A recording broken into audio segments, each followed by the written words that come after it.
Hello, I'm Daniela, and welcome to the March prompt for Stitch With Me in 2026. All previous videos will be linked below in the description, and you'll want to pay careful attention this month to the links as well. I'll link up where I combine my pages for January and February, that video, and I'll link to Sarah's tutorials. She's an embroiderer, and she is the one who I'm crediting with this stitch. Now this is the prompt for March. It's the gut raincoat stitch.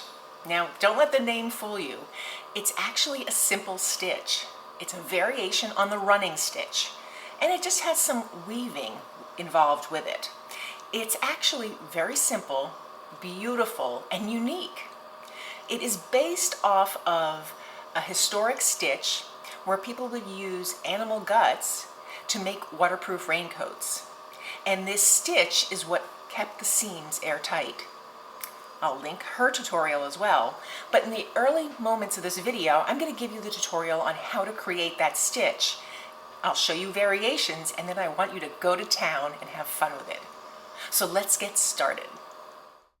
The gut raincoat stitch is a variation on the running stitch. Now, what makes it so interesting is there are all these ways you can use it. You can use it in a straight line, a complete circle, curves, flows, and depending on the spacing, you can get a different look. So these are just two parallel lines. This is about half the spacing of this, and I think it looks so interesting. This is rounded, this is less rounded. It gives a interesting effect, the distance between the spacing and the type of thread and colors you use. Let me show you the technique, and then you could use it however you'd like. We'll start by making just a row of running stitches, and I'll just pen them out here. You can do this straight or curved, and then you want to kind of alternate your stitches. That's the hardest part of this. So if I was doing a curve, I just want to show you a slight variation here.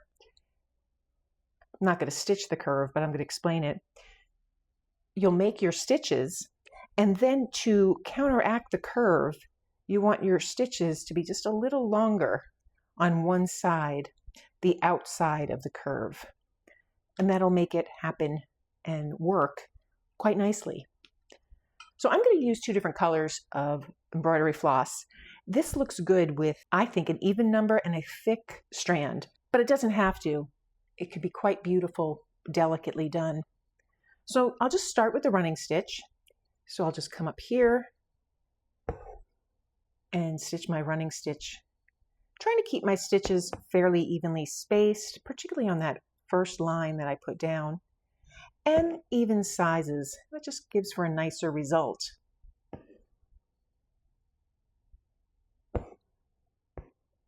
Now on my second line, I'm just going to be careful to make sure that they're somewhat alternating, meaning the space is different on the top and the bottom. They're not running in parallel.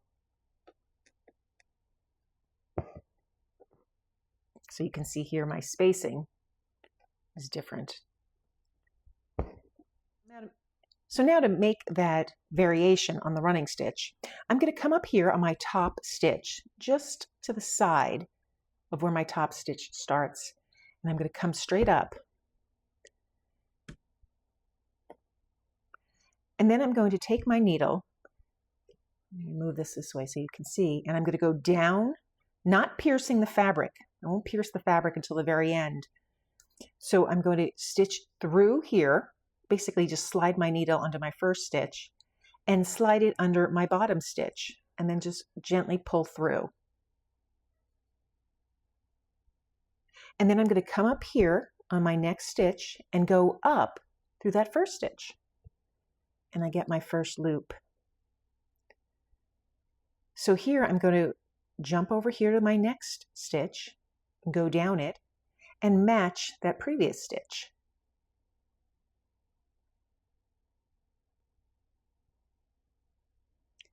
And if the tension is too much, I can just come back in and loosen it up.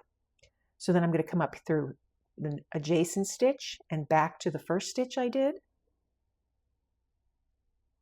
Gently pulling, and so on. I go over one and back through the previous loop,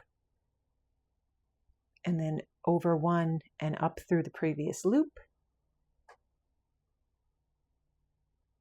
And I'll continue this over and through the previous loop, over through the previous loop, over through the previous loop, right away until I finish this row.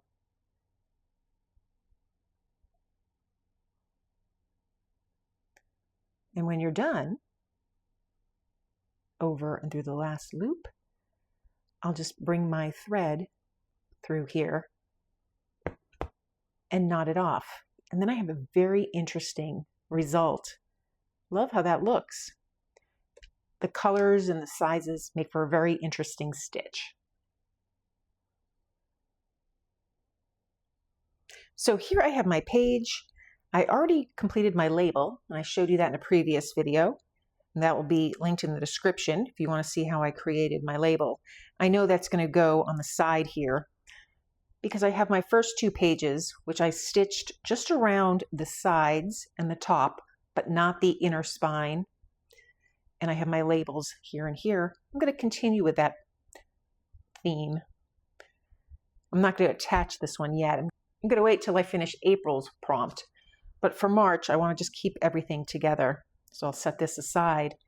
And now I want to create my gut raincoat stitch and how I'm going to do it.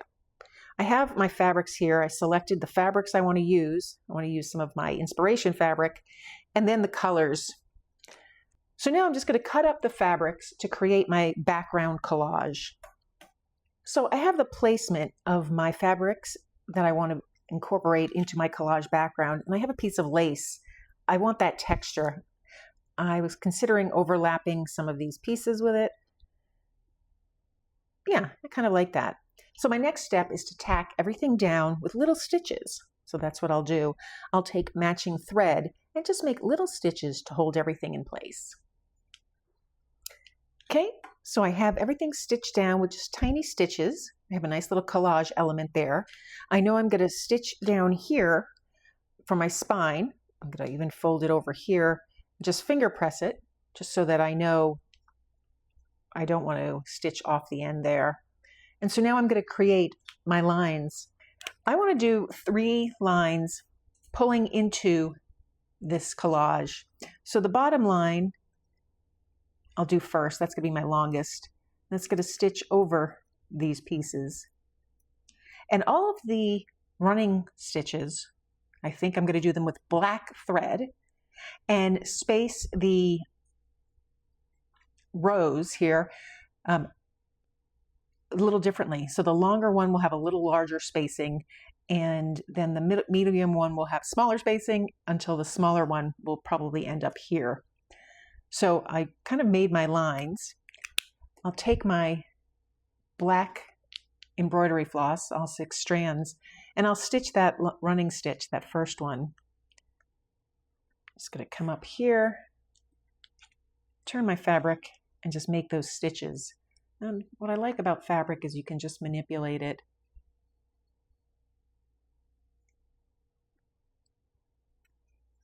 Pull a few stitches. And now I want to stitch another row of running stitches, alternating here. So I think I'll carry this one over just a little bit.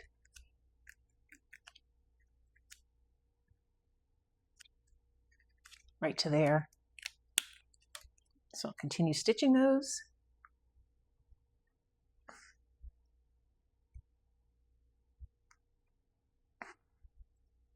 I love the stitches going through the lace. I think that just adds so much texture and something unexpected. So now I'll knot that off and then choose my bottom color here, which I think I'm going to go with red. So now I'm going to start up top here, just like I did on the demo. I'm going to come in just above that first stitch. And then I won't bring my needle into the fabric until the very end. And now I just wind my way through, across, and up.